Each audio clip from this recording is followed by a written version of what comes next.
राधे राधे महाराज जी। राधे राधे महाराज जी।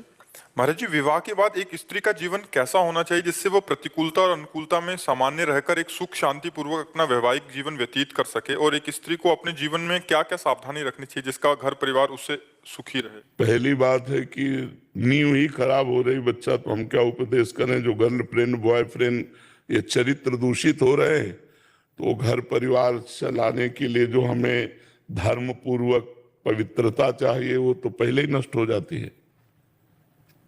आज का जो समय है बच्चा, अब हम ये नहीं कहते कि नहीं होंगी या नहीं होंगे, ऐसे बच्चे बच्चियां होंगी जो पवित्र होंगे, लेकिन मुश्किल है, मुश्किल। तो सबसे पहली बात, चरित्र पवित्र होना चाहिए। अब यहीं से नींव बर्बाद हो जाती है। और दूसरी बात, भगवत आराधना होनी चाहिए। अगर भगवत आराधना और चरित्र पवित्र है और अपने पति को भगवान के रूप में देखती है, तो उसका जीवन परम मंगलमय रहेगा। क्योंकि अपने भगवान की जैसे प्रसन्नता के लिए हम चराचर जगत की सेवा करते हैं, ऐसे भगवान पति उनकी प्रसन्नता के लिए सास ससुर की सेवा, उनके भाई की सेवा, उनकी बहन की सेवा, नम्रता पूर्वक धैर्य पूर्वक रहना, वचन विचार करके बोलना और भगवान नाम स्मरण करते रहना, जिससे हर प्रतिकूलता को सहने की सामर्थ्य आ जाए। अपने पति के सिवा उत्तम के बस अस मन माही, सपने हूं आन पुरुष जग नाही। स्वप्न में भी कोई और पुरुष भी है ऐसी भावना ही ना हो, केवल पुरुष भाव अपने पति में ही हो। फिर मध्यम परपति देखे कैसे, भ्राता पिता पुत्र निज जैसे। जो दूसरे कोटि की पतिव्रता है वो समान वाले को भाई, बड़े वाले को पिता, छोटे वाले को पुत्र के समान कभी पुरुष रूप में काम भाव से वो देख ही नहीं सकती है।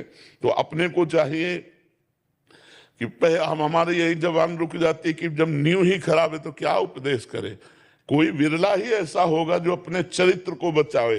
हमको एक सिद्धांत सुनाया गया था कि धन नष्ट हुआ तो कुछ नहीं नष्ट हुआ, स्वास्थ्य नष्ट हुआ तो कुछ नष्ट हुआ, और चरित्र नष्ट हुआ तो सब कुछ नष्ट हो गया है। अब उल्टा है, तो चरित्रवान ही चाहे पुरुष हो चाहे स्त्री हो वही सदगृहस्थ है। जो चरित्रवान है, जिसका चरित्र पवित्र है और सदग्रंथों का स्वाध्याय करे, जैसे रामचरितमानस है, भागवत है, अपने घर में बैठ करके 10-20 मिनट 30 मिनट कुछ कीर्तन करे, ठाकुर जी की आरती पूजा करे, परिवार की सेवा करे, पति की सेवा प्रधानता रखे, ठाकुर जी की दूसरे नंबर में, ठाकुर जी की सेवा दूसरे नंबर में, गृहस्थ जो सदगृहस्थ पत्नी है उसको रख। अब उसको ऑफिस जाना है, अब ठाकुर जी की आप आरती कर तो रख दो आरती, पहले उसकी रसोई बनाओ, टिफिन लगाओ, उसको पवाओ, उसको जाने दो, फिर बाद में पर्दा खोलो और एकांत में ठाकुर जी की आराधना करो, नाम जप करो। अपने पति को भगवान का स्वरूप समझे, पर पुरुष की तरफ दृष्टि न रखे, और धैर्य पूर्वक पति की प्रसन्नता के लिए सास ससुर की सेवा करे, पति के परिवार के अनुकूल रहे धर्म पूर्वक, तो उसे गृहस्थ में रहते हुए भगवत प्राप्ति हो जाएगी। जो अपने पति को भगवान समझती है वो त्रिकालज्ञ हो जाती है, त्रिकालज्ञ हो जाती है। महाभारत में प्रसंग आया, एक कश्यप नाम के ऋषि थे, वो तपस्या कर रहे थे, तो एक पेड़ में बगुली आके बैठी, ऊपर बीट कर दिया, तो उन्होंने गुस्सा से देखा वो भस्म हो गई, उनको लगा हम बड़े सिद्ध हो गए। तो एक घर में भिक्षा मांगने के लिए गए, भिक्षाम दे, तो एक देवी निकली, पतिव्रता थी, उन्होंने कहा महाराज कुछ मिनट ठहरो अभी मैं आई। और उधर दूसरे दरवाजे से उसके पति आ गए, तो पति की अगवानी की, चरण पखारे, बैठाला, थोड़ा जल पिलाया, फिर कहा भगवान आपके घर में संत आए हुए हैं तो उनको हम भिक्षा दे आए। उनका अवश्य अवश्य।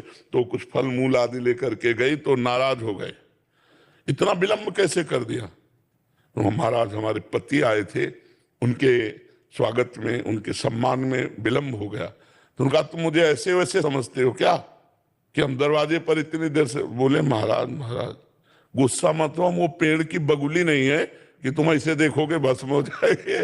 वो कश्यप जी कांप गए कि ये बात एकांत की हमारे सिवा और कौन जानता है। तो बोले देवी तुम कैसे जान गए? बोले अपने पति की सेवा के प्रभाव से मैं त्रिकालज्ञ हूं, भूत भविष्य वर्तमान तीनों काल का ज्ञान है।